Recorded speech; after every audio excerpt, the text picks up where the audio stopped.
Hello दोस्तों, मैं हूं हाशिम अकरम और आप देख रहे हैं डिजिटल एडजेट चैनल। जी हाँ दोस्तों, आज हम बात करेंगे 12th क्लास के केमिस्ट्री के बारे में और काफ़ी इम्पोर्टेंट क्वेश्चन हम बात करेंगे। और ये आपका जो है बोर्ड एग्ज़ाम में काफ़ी इम्पोर्टेंट मददगार साबित होगा 2022 में जो स्टूडेंट एग्ज़ाम देंगे। और उसी के साथ साथ अभी जो फ़िलहाल जो अभी सप्लीमेंट्री यानी जिसको पूरक एग्ज़ाम बोलते हैं, ये एग्ज़ाम जो देंगे उनके लिए भी ये काफ़ी इम्पोर्टेंट है। तो इन सबको देख के अभी जाना होगा आपको, और ये खास करके बोर्ड एग्ज़ाम के लिए काफ़ी इम्पोर्टेंट है। तो चलिए हम क्वेश्चन को पढ़ेंगे। और देखा जाता है कि अक्सर जो है स्टूडेंट जब शुरू में आते हैं वीडियो में तो थोड़ा सा देखते हैं, उसके बाद चले जाते हैं।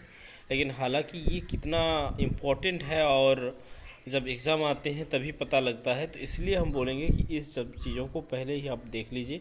क्वेश्चन का पैटर्न कैसे हैं, क्वेश्चन कैसे अराइज होते हैं, क्वेश्चन क्या होते हैं, उसके बाद यहाँ से आप अपने कॉपी में लिख के रखिए और यहीं से मेहनत कीजिए, तब जाकर आपको जो है बढ़िया नंबर गेन हो सकता है। तो चलिए हम लोग यहाँ पे देखेंगे कि इसका शर्त क्या है, क्या नियम है। सभी प्रश्न अनिवार्य हैं। प्रश्नों संख्या 1 से 20 तक जो होंगे आपका बहुविकल्पीय प्रश्न होंगे, जिसको हम लोग मल्टीपल चॉइस क्वेश्चन बोलते हैं। प्रत्येक में एक अंक करके मिलेगा। 21 से 27 तक जो होंगे आपको, वो भी आपको रिक्त स्थान होंगे। ठीक है, रिक्त स्थान होंगे, उनमें भी आपको एक अंक करके मिलेगा। 28 से 34 तक जो भी क्वेश्चन होंगे वो आपका अति लघु प्रश्न या उत्तरीय होगा।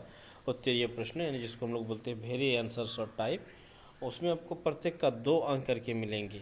उसके बाद देखेंगे तो यहाँ पे 35 से 49 तक जो क्वेश्चन होंगे उनमें प्रत्येक क्वेश्चन का 3 अंक करके मिलेगा। और 40 से 41 में 2 क्वेश्चन आपको रहेगा, 7 अंक करके मिलेगा। 2 क्वेश्चन में ए बी भी जोड़ा जाएगा तो 4 क्वेश्चन यहाँ पे हो जाएगा, इस हिसाब से अगर देखेंगे तो चलिए हम लोग पहला क्वेश्चन देखते हैं। यहाँ पे ऑब्जेक्टिव क्वेश्चन में यहाँ पे है कार्बन Cl4 है यहाँ पे, का अवयवी कौन है। यहाँ पे अवयवी इसका कौन क्या है, ठीक है। उसके बाद ये हम देखेंगे कि अभिक्रिया ये small A capital A plus small B capital B gives उत्पादन के लिए बेग है, तो कितना बेग इसका होगा। तो ये अतिकर्मणीय अभिक्रिया है, आप अगर पढ़े हैं तो ये आसानी से हो जाएगा। कॉपर पायराइड अयस्क क्या है, यानी कॉपर पायराइड अयस्क है, इनमें से कौन कॉपर पायराइड अयस्क है। उसके बाद हम देखेंगे वर्ग 15 के तत्वों कहा जाते हैं यानी कहते हैं। तो नाइट्रोजन परिवार को कहते हैं, या ऑक्सीजन परिवार को कहते हैं, हाँ, या हैलोजन परिवार को कहते हैं। तो हैलोजन परिवार जो होते हैं वो 17 नंबर में होते हैं। हालांकि आपको देखना होगा कि 15 नंबर जो तत्वों वर्ग कहा जाएगा उसमें आपका जो है जैसे 18 वर्ग में आपका जाता है नियन, ठीक है, नियन जाता है, हीलियम जाते हैं। 17 में आपका क्लोरीन चला जाएगा, फ्लोरीन, हाँ, तो फ्लोरीन का आपका हो जाता है, ऑक्सीजन का हो जाएगा 16, ठीक है। तो 15 में आपका जाएगा नाइट्रोजन परिवार, ठीक है, 1 नंबर यहाँ पे राइट आंसर हो जाएगा। उसके बाद तो इस तरह का होगा, क्योंकि हम अगर आंसर बताते जाएंगे तो काफ़ी लंबा हो जाएगा। फटाफट सिर्फ हम इसको आंसर ये करते जाएंगे ना, क्वेश्चन पढ़ के जाएंगे सिर्फ। आप लोग उसको जो है आंसर कर लीजिएगा, और जो स्टूडेंट का आते हैं वो कमेंट सेक्शन में लिख देंगे, एक का ये 2 का भी। तो इस तरह काफ़ी जो है इस सभी स्टूडेंट का यहाँ पे हेल्प हो जाएंगे। नेक्स्ट यहाँ पे 5 नंबर क्वेश्चन है जो एस है। तो एस यहाँ पे है द्वितीय संक्रमण तत्व है। एस मतलब होता है स्कैंडियम। स्कैंडियम क्या है, द्वितीय संक्रमण तत्व श्रेणी तत्व है या प्रथम संक्रमण तत्व है, कौन सा है। तो आराम से ये हो जाएगा। यहाँ पे दिया गया है ये जो है आपका बेंजीन है, और यहाँ पे बेंजीन क्लोराइड है, और यहाँ पे अनाद्र AlCl3 जो दिया गया है, इसको रिएक्शन करने के बाद ये दिया। तो ये अभिक्रिया कैसा अभिक्रिया है, ठीक है। उसके बाद हम देखेंगे यहाँ पे अगला 7 नंबर में इथिल अल्कोहल कॉपर की उपस्थिति में अगर 573 केल्विन पर अगर आप इसको अभिक्रिया कराएंगे तो यहाँ पे ये देता है। तो ये क्या है, ये एसीटोन है या ये सब देंगे या कौन सा देगा यहाँ पे, ठीक है। तो इन सब जो होंगे इसमें आपको अंग्रेजी नाम ही ज़्यादातर ये होगा। एसीटोन जैसे बोला, यहाँ पे प्रोपोनाइल डिहाइड, उसके बाद एसिडिहाइड, नॉन ऑफ दिच, ठीक है। क्योंकि केमिस्ट्री में अंग्रेजी नाम बहुत मायने रखते हैं, क्योंकि अक्सर जो है ट्यूशन में या कोचिंग में या स्कूल में जहाँ भी पढ़ाया जाता है वो हिंदी नाम का यूज़ कम ही किया जाता है, अंग्रेजी नाम का ही यूज़ ज़्यादा किया जाता है। तो एसिटाल्डिहाइड +4H अगर देंगे तो आपको जिंक और Hg जो है उसकी उपस्थिति में Cl अभिक्रिया करने पर क्या देते हैं। उसके बाद यहाँ पे है उसके बाद यहाँ पे अगर देखेंगे तो CH3CO, फिर CH3, उसके बाद 4IP है रेड पी के साथ अगर 420 डिग्री केल्विन 420 केल्विन के साथ अगर अभिक्रिया होंगे तो ये देगा और जल देगा। और यहाँ पे आपको दे रहा है कि I2O दे रहा है, यानी I2 दे रहा है, आयोडीन। तो ये क्या बनेगा, ये में क्या देंगे, इथेन देंगे या मीथेन देंगे या प्रोपेन देंगे या नॉन ऑफ दिस, कौन सा यहाँ पे जाएगा। तो इसी तरह का ये एग्जाम्पल है। अब C2H5NH2 फिर NOH अगर देखें हम यहाँ पे तो NOH NO2 बोला जा सकता है यहाँ पे। और सोडियम नाइट्रेट प्लस Cl जो है इसमें अगर अभिक्रिया करेंगे तो प्रोडक्ट क्या देगा, प्रोडक्ट इज यहाँ पे क्या देगा, उत्पादक क्या देगा। उसके बाद हम लोग 11 देखेंगे यहाँ पे मॉलिकुलर फार्मूला ऑफ एल्डोट्राइज, जिसको हम लोग बोलते हैं एल्डोट्राइज के का अनुसूत्र क्या है, एल्डोट्राइज का अनुसूत्र कौन सा होगा। ठीक है, पॉलीइथीन पॉलीइन का एकलक क्या है। तो पॉलीइथीन का एकलक क्या है यहाँ पे, यानी बहुलक और एकलक जो है वो चैप्टर का ये है। पॉलीथीन जो है वो बहुलक है तो उसका एकलक क्या देगा, इथीन से पॉलीथीन बनते हैं तो ये इथीन चला जाएगा। फॉर्मल्डिहाइड है तो फॉर्मल्डिहाइड क्या है, क्रमकारी है या पीड़ाहारी है या प्रतिजैविक है, कौन सा होगा यहाँ पे। उसके बाद एल्यूमिनियम हाइड्रोक्साइड क्या है, प्रतिआम्ल है या प्रतिरोधी है या क्या है। कॉपर ग्लैंस का सूत्र यहाँ पे कौन सा होगा।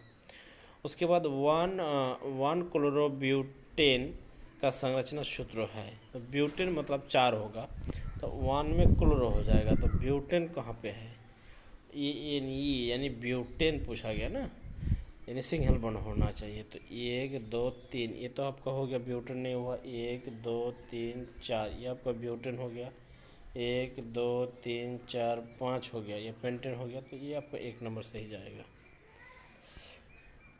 तो इस तरह करके होगा। जैसे सुक्रोज का आणविक सूत्र, यहाँ पे सुक्रोज का आणविक सूत्र, ग्लूकोज और फ्रुक्टोज जो होते हैं वो सेम होते हैं, सुक्रोज अलग होते हैं, तो सुक्रोज का आणविक सूत्र कौन सा होगा। बहुत ईजी है अगर देखेंगे तो, अगर सुक्रोज, ठीक है। उसके बाद हम लोग देखेंगे 18 नंबर क्वेश्चन जो है यहाँ पे। 18 नंबर क्वेश्चन में यहाँ पे दोनों जगह में अंग्रेजी ही किया गया है, यहाँ पे हिंदी नहीं लिखा गया है, फिर भी जो भी है इन द रिएक्शन अल्कोहल यहाँ पे दिया गया है, और अल्कोहल को फिर जब बैलेंसिंग किया गया तो 2 डाला गया। अल्कोहल और सोडियम की उपस्थिति में, यानी सोडियम की उपस्थिति में अगर अभिक्रिया किया जाए तो क्या देगा वो, ठीक है। यहाँ पे फिर हाइड्रोजन गैस भी दे रहा है, तो यहाँ पे सोडियम ओजोनाइड यानी बेंजीन ओजोनाइड भी दे सकते हैं। अगर हाइड्रोजन यहाँ पे अलग हो जाएगा तो ये दे सकते हैं, ठीक है। ये तो होगा नहीं, ये भी हो नहीं होगा क्योंकि सोडियम उसके साथ जाकर जोड़ता है, तो ये आपका ए नंबर राइट आंसर जाएगा। इसी तरह यहाँ पे दिया गया है कि अभिक्रिया, यहाँ पे दिया गया है कि एसिटिक एसिड यहाँ पे है, एसिटिक एसिड की उपस्थिति में अगर हम सोडियम को ये कराएंगे तो क्या देगा, तो सोडियम एसीटेट देगा, ठीक है, सोडियम एसीटेट दे देगा यहाँ पे। यहाँ का बी आंसर जो है राइट आंसर जाएगा। अब यहाँ पे दिया गया है CO और NH3 का होल पावर 5 Cl2 का प्लस 2 गो है में CO का अम्लीयकरण संख्या है, अम्लीय संख्या कितना है, तो यहाँ पे ये चीज़ बताया जा रहा है, ठीक है। अब हम देखेंगे यहाँ पे फिल इन द ब्लैंक, कुछ फिल इन द ब्लैंक दिया गया, रिक्त स्थान दिया गया, इन रिक्त स्थानों को यहाँ पे कंप्लीट करना है। अभिक्रिया NH4NO2 गिव्स N2H2O के लिए अभिक्रिया की आणविकता है ... कॉपर के निष्कर्ष में अभिक्रिया है FeOSiO2, ठीक है।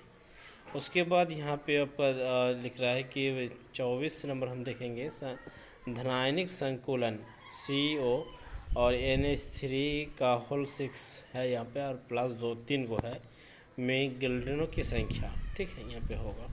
और यहाँ पे IPAC नाम पूछा गया कि CH3Cl का IPAC नाम क्या है। प्राइमरी अमीन का उदाहरण यहाँ पे पूछा जा रहा है, यहाँ पे प्रोटीहिस्टामिन का उदाहरण, तो ये था आपका और रिक्त स्थान। अब देखेंगे हम लोग 28 नंबर क्वेश्चन, ये आपका प्रत्येक क्वेश्चन में जो है आपका एक वाक्य या एक लाइन में आपको ये करना है। EMF यहाँ पे जो है माने इलेक्ट्रोमैग्नेटिक फोर्स तथा विभव अंतर में विभेद कीजिए। इसको हम लोग विद्युत वाहक बल के नाम से जानते हैं और विभव अंतर में आपको विभेद करने के लिए बोला जा रहा है। पेंट को क्लोराइड का प्रकार तथा परीक्षण का माध्यम लिखिए। राउल्ट का नियम जो है क्या है। उसके बाद निम्न पदों को समझाए। भौतिक अधिशोषण और द्रव्य स्नेही। ठीक है, ये दो चीज़ों को यहाँ पे बताया जा रहा है। यहाँ पे दो रिएक्शन दिया गया, इन रिएक्शनों को कंप्लीट करने के लिए कहा जा रहा है। रेशेदार तथा गोलाकार प्रोटीन को विभाजित कीजिए। सह बहुलकन पद की व्याख्या कीजिए और एक उदाहरण दीजिए। क्रोमियम का घनत्व 7.2 ग्राम प्रति सेंटीमीटर क्यूब है। यदि एक कष्टिका घनियों हो, वो कोर की लंबाई इतना पिकोमीटर हो, तो एक कष्टियों की प्रकृति निर्धारित कीजिए। ये चीज़ यहाँ पे है। एक अभिक्रिया ए के प्रति प्रथम कोटि तथा बी के प्रति द्वितीय कोटि की है, तो अकलन वेग समीकरण लिखिए। बी की सांद्रता 3 गुनी करने से वेग पर क्या प्रभाव पड़ेगा। यहाँ पे वेग पर क्या प्रभाव, ये भी पूछ रहा है। यहाँ पे निम्नलिखित पर संक्षिप्त टिप्पणी लिखें। यहाँ पे 4 चीज़ दिया गया, इनको डिप्रेशन करने के लिए कहा जा रहा है। निम्नलिखित को पूरा करें। यहाँ पे कुछ रिएक्शन दिया गया, इनको कंप्लीट करने के लिए पूछा जा रहा है। ठीक है, तो ये सब था यहाँ पे क्वेश्चन। अब जाएंगे हम लोग लॉन्ग क्वेश्चन में। यहाँ पे कुछ लॉन्ग क्वेश्चन जो है यहाँ पे 2 क्वेश्चन अथवा से किया गया है, नीचे दिया गया है। इनका संरचना सूत्र आपको लिखने को लिए कहा जा रहा है।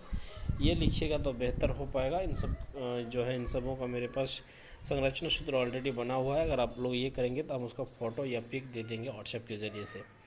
ठीक है, अब हम लोग यहाँ पे अगला क्वेश्चन देखेंगे। यहाँ पे अगला क्वेश्चन कुछ दिया गया है, यहाँ पे रिएक्शन कुछ बनाया गया है और इस रिएक्शन में जो है अनकम्प्लीट रखा गया, XYZ कर दिया गया, तो इनको आपको कंप्लीट करना है। तो आई होप, हम आशा करेंगे कि आप लोगों को ये जो क्वेश्चन जो हम बताइए समझ में आ गया होगा। और इसी तरह का और इम्पोर्टेंट क्वेश्चन के लिए मेरे चैनल के साथ बने रहिए। और यही सब क्वेश्चन जो है अगर विश्वास के साथ आप तैयारी करेंगे तो आपको बोर्ड एग्जाम में फ़ायदा होने वाला है। तो इस वीडियो में ही तक, फिर मिलते हैं नेक्स्ट वीडियो में। थैंक यू, धन्यवाद।